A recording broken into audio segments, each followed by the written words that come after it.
Exercice 3, c'est quasiment le même que l'exercice 2, c'est vraiment pour se réentraîner, voir comment ça fonctionne. On vous demande d'abord de calculer la matrice A au carré. Donc moi j'ai écrit A au carré, c'est A fois elle-même, A fois A. On va faire le calcul ensemble. Du coup, A fois A, ça va donner ici cette ligne fois cette colonne, moins 1 fois moins 1, ça va donner 1, plus 1 plus 1, on va trouver ici 3. Puis cette ligne, cette colonne, on va avoir du moins 1, moins 1 plus 1, ça va donner moins 1.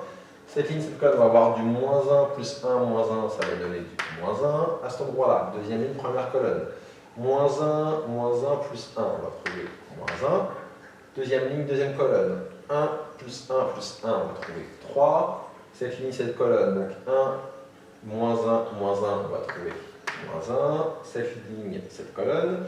Moins 1 plus 1, moins 1, on va trouver moins 1. Cette ligne, cette colonne. Maintenant, 1, moins 1, on va trouver moins 1 également. Et enfin, cette ligne, cette colonne, 1 plus 1 et plus 1, on va trouver 3. Du coup, on vous demande est-ce que A au carré vaut 2 identités moins A, bon, on peut le vérifier rapidement. 2 identités moins A, ça va donner du coup 2, 0, 0, 0, 2, 0, 0, 0, 2. Donc l'identité, c'est que des 1 sur la diagonale, des 0 partout ailleurs. 2 fois l'identité, quand je fais x2, j'ai des 2 sur la diagonale, des 0 partout ailleurs.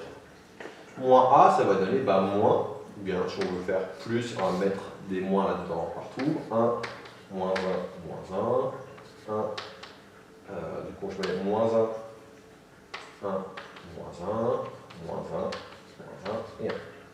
Et je vois que quand je fais la somme des deux, ça va me donner du 3, moins 1, moins 1, moins 1, 3, moins 1 et moins 1, moins 1 et 3. C'est-à-dire A au carré. On va pouvoir maintenant conclure comme dans l'exercice précédent en disant que, alors on a ici, donc maintenant on veut montrer que A est inversible et calculer son inverse. Qu'est-ce qu'on vient de trouver? On vient de trouver que A carré égale 2 fois l'identité moins A. Mon but, ça va être d'avoir A fois quelque chose égale l'identité pour montrer que A est inversible et trouver son inverse. Donc je vais isoler mon identité, ça va donner A carré plus A égale 2 fois l'identité. Je vais pouvoir diviser par 2, ça fait 1 demi fois, alors je vais mettre plutôt le, bon, comme ça, 1 demi, A facteur de, donc j'ai A facteur de A plus l'identité égale identité. Le 1 demi, je vais pas le mettre là, mais plutôt ici. Et je trouve donc que A inversible et A moins 1 égale ce qui vient après le fois A. Donc A fois quelque chose égale identité, ce quelque chose c'est l'inverse de A, c'est-à-dire 1 demi facteur de A plus identité. Et nous ça fait 1 demi facteur de A plus identité. Quand je prends A qui est ici, ça rajoute l'identité, ça rajoute des 1 sur la diagonale et ça rajoute des 0 partout ailleurs. Ça va donner la matrice avec des 0 sur la diagonale et des 1 partout ailleurs. Donc là ça fait 1, 1, 0. Une fois qu'on a cela, donc là c'est ce qu'on a fait grosso modo l'exercice 2, on va aller un peu plus loin, on va voir une application possible du calcul d'inverse de matrice, c'est résoudre des systèmes. On vous demande de résoudre le système qui est ici, et ce système, on va voir qu'il a un lien avec la matrice A que je viens de calculer. Quel est ce lien? Je l'écris et après je vous le remontre. Enfin, ce qu'on peut observer, c'est que si je prends les coefficients ici de mon système, le coefficient de la première ligne, ça va être moins 1, 1, 1, là j'ai moins 1, 1, 1. Les coefficients, uniquement les coefficients, c'est-à-dire ce qui est devant x, y, z de la deuxième ligne, ça va être 1, moins 1 et 1. Et la troisième ligne, ça va être 1, 1 et moins 1. Autrement dit, les coefficients ici de mes inconnus correspondent à ma matrice A. Ça signifie que ce système, je peux l'écrire sous la forme A fois x, y, z égale 1, 2, 3. Comment on vous en convainc? C'est comme ça qu'on a défini le produit de matrice. Et si vous voulez, vous pouvez revoir les vidéos de l'exercice 1 et revoir quand vous faisait le calcul d'une matrice 3, 3 fois un vecteur colonne. Et vous remarquerez que ça revient exactement à faire ça. Si je fais cette ligne fois cette colonne, je vais avoir du moins x plus y plus z égale 1. Moins x plus y plus z égale 1. Si je fais cette deuxième ligne fois cette colonne, je vais avoir du x moins y plus z égale 2. X moins y plus z égale 2. Et enfin, si je fais cette ligne fois cette colonne, je vais avoir du x plus y moins z égale 3, x plus y moins z égale 3. Donc écrire ce système ou écrire ça, c'est exactement la même chose. Et ça, qu'est-ce que ça nous permet de faire? On va dire la chose suivante. Reprenons un cas, le cas où vous êtes dans l'ensemble des réels. Si vous devez résoudre, par exemple, 3 fois x égale 1, qu'est-ce que vous allez faire? Vous allez écrire que x est égal à 1 fois 1 tiers. Alors là, j'ai volontairement écrit un peu de façon erronée, enfin pas erronée. Là, pour les règles, il n'y a pas de souci. 1 fois 1 tiers, ça marche et je trouve 1 tiers. Bah là, pour les matrices, ça va être quasiment pareil. Je vais écrire x, y, z égale.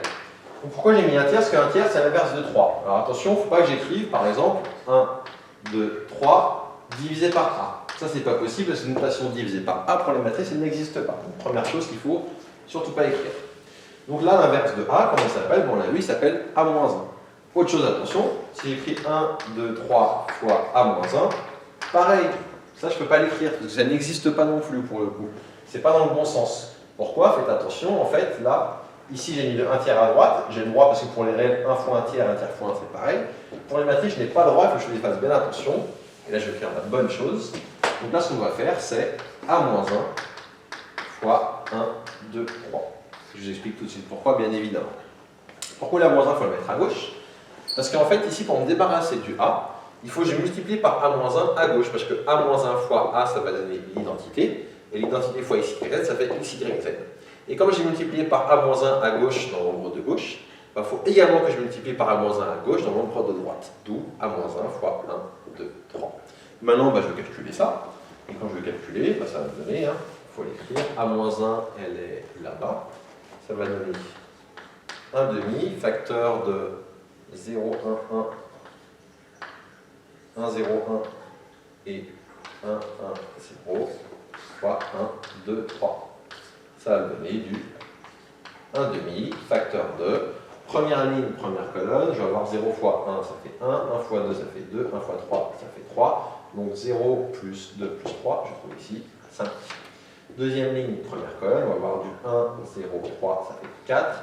Et cette ligne avec cette colonne, on va avoir du 1 et 2, 3, plus 0. Je trouve donc 3. Et donc ça fait, comme solution, 5 demi, 4 demi qui fait 2 et 3 demi. Autrement dit, la solution de ce système, c'est x égale 5 demi, y égale 2 et z égale 3 demi. Et vous voyez qu'on l'a résolu en 3 secondes parce qu'on connaissait l'inverse de a. Donc une application possible de calcul d'inverse de matrice, c'est de résoudre des systèmes.